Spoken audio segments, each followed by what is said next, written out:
ಈಗಾಗಲೇ ಅನೇಕ ನಾಯಕರುಗಳು ಕೂಡ ಬರ್ತಾ ಇದ್ದಾರೆ, ಆಸ್ಪತ್ರೆಗಳಿಗೆ ಭೇಟಿ ಕೊಟ್ಟು ಸಾಂತ್ವನದ ನುಡಿಗಳನ್ನು ಆಡ್ತಾ ಇದ್ದಾರೆ. ಚಿತ್ರದುರ್ಗದ ಹಿರಿಯೂರು ಬಳಿ ಬಸ್ ದುರಂತಕ್ಕೆ ಸಂಬಂಧಪಟ್ಟಂತೆ ಹಿರಿಯೂರು ಆಸ್ಪತ್ರೆಗೆ ಸಂಸದ ಗೋವಿಂದ ಕಾರಜೋಳ ಅವರು ಕೂಡ ಭೇಟಿ ಕೊಟ್ಟಿದ್ದಾರೆ. ಗಾಯಾಳುಗಳ ಆರೋಗ್ಯ ಸ್ಥಿತಿಗತಿ ಬಗ್ಗೆ ಮಾಹಿತಿಯನ್ನ ಪಡ್ಕೊಂಡಿದ್ದಾರೆ ಗೋವಿಂದ ಕಾರಜೋಳ ಅವರು. ಮತ್ತು ಒಂದು ಕೇಂದ್ರ ಸರ್ಕಾರ ಈಗಾಗಲೇ ಭರವಸೆಯನ್ನು ಕೊಟ್ಟಿದೆ, ಪರಿಹಾರದ ಭರವಸೆ ರಾಜ್ಯ ಸರ್ಕಾರ ಕೂಡ ಘೋಷಿಸಿದೆ. ಸೊ ಇವರೆಲ್ಲರೂ ಕೂಡ ಸರ್ಕಾರದ ಜನಪ್ರತಿನಿಧಿಗಳೇ, ಹೀಗಾಗಿ ಇವರ ಭೇಟಿ ಅತ್ಯಂತ ಅನಿವಾರ್ಯ. ಗೋವಿಂದ ಕಾರಜೋಳ ಅವರು ಗಾಯಾಳುಗಳ ಆರೋಗ್ಯವನ್ನ ವಿಚಾರಿಸೋ ಸಂದರ್ಭ.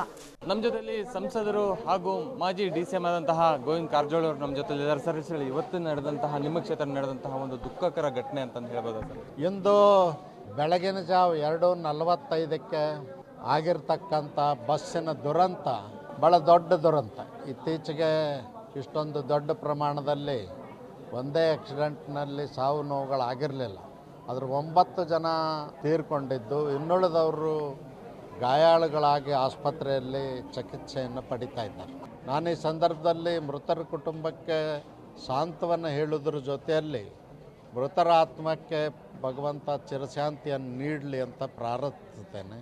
ಮತ್ತು ಈಗಾಗಲೇ ಈ ಘಟನೆ ತಿಳಿದ ತಕ್ಷಣ ಬೆಳಗ್ಗೆ ದೇಶದ ಸನ್ಮಾನ್ಯ ಪ್ರಧಾನಮಂತ್ರಿಗಳಾಗಿರ್ತಕ್ಕಂಥ ನರೇಂದ್ರ ಮೋದಿಜಿಯವರು 2 ಲಕ್ಷ ರೂಪಾಯಿ ಪರಿಹಾರ ಘೋಷಣೆಯನ್ನು ಮಾಡಿದ್ದಾರೆ. ಮತ್ತು ಗಾಯಾಳಿಗಳಿಗೆ 50,000 ರೂಪಾಯಿ ಪರಿಹಾರ ಘೋಷಣೆ ಮಾಡಿದ್ದಾರೆ.